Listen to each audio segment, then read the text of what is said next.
मेरे ब्रदर है नवदीप सिंह राठौर, वो भी उस टाइम पे प्रोफेशनली शूटिंग करते थे।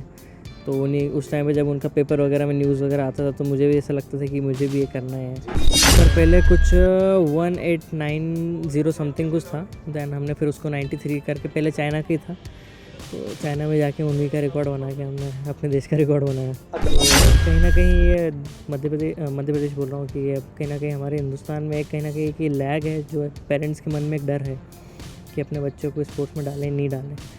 तो कहीं ना मतलब ये अगर हम हमारे से खिलाड़ियों को ही देख के अगर मोटिवेट होते हैं, किसी पेरेंट्स को हिम्मत आती है कि हमें भी अपने बच्चों को स्पोर्ट्स में डालना है। और किसान का बेटा शूटिंग, तो क्या बनना चाहते हैं आप ज़िंदगी में?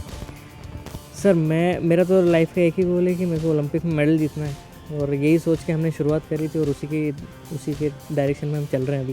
हाल ही में चीन में हुई एशियन खेलों में मेडल बहुत सारे जीते हैं भारत ने।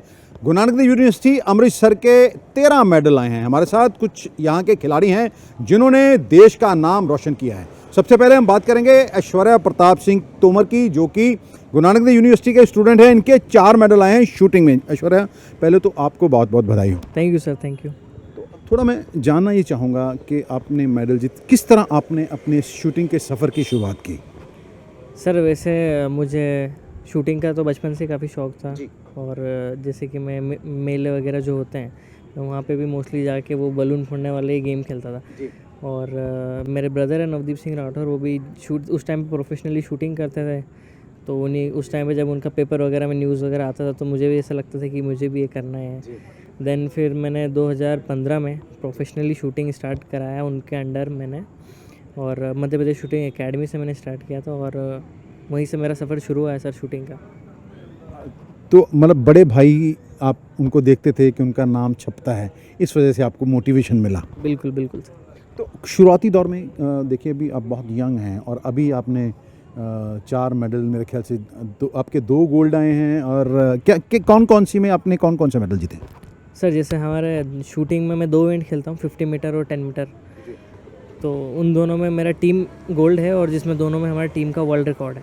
और जैसे कि 50 मीटर इवेंट में मेरा इंडिविजुअल सिल्वर मेडल है, और 10 मीटर इवेंट में मेरा इंडिविजुअल ब्रॉन्ज मेडल है।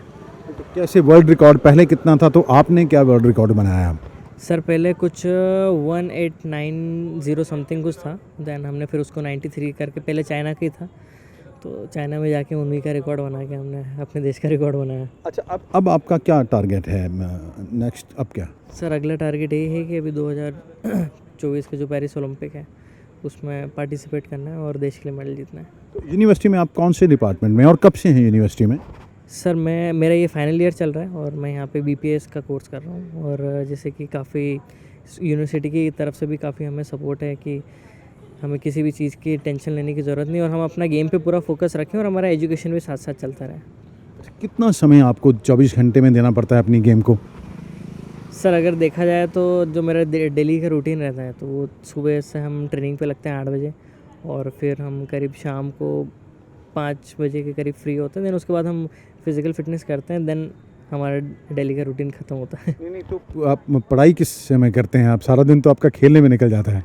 सर मैं मोस्टली वैसे तो एग्ज़ाम जब रहते हैं तभी पढ़ाई करते हैं, और जब हम एग्ज़ाम भी तभी, मतलब उस टाइम पे जब हमारा कोई मेजर कंपटीशन नहीं है तो उस टाइम पे हमको थोड़ा पढ़ाई कर लेते हैं और एग्ज़ाम देते हैं। तो ऐश्वर्या, मैं ये जानना चाहूँगा, देखिए आमतौर पर तो परिवार का भी ये रहता है कि बच्चे पढ़ लिख जाएं और कुछ बन जाएं।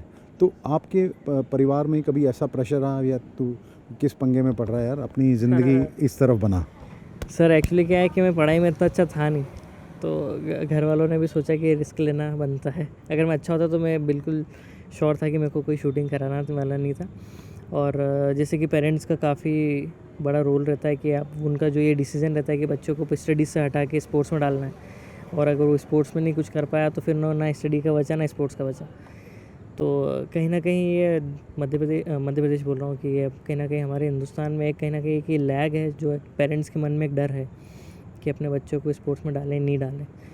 तो कहीं ना मतलब ये अगर हम हमारे से खिलाड़ियों को ही देख के अगर मोटिवेट होते हैं, किसी पेरेंट्स को हिम्मत आती है कि हमें भी अपने बच्चों को स्पोर्ट्स में डालना है और देश के लिए पदक जीतना। मतलब ये वाकई ये सच है आपकी बात कि पेरेंट्स नहीं डालना चाहते हैं अपने बच्चों को, क्योंकि उन्हें ये लगता है कि अगर, जैसे आपने बताया कि अगर ये स्पोर्ट्स में नहीं अच्छा हुआ तो फिर ये कहे कि मतलब पंजाबी च भी किसे जोगा नहीं रहेगा।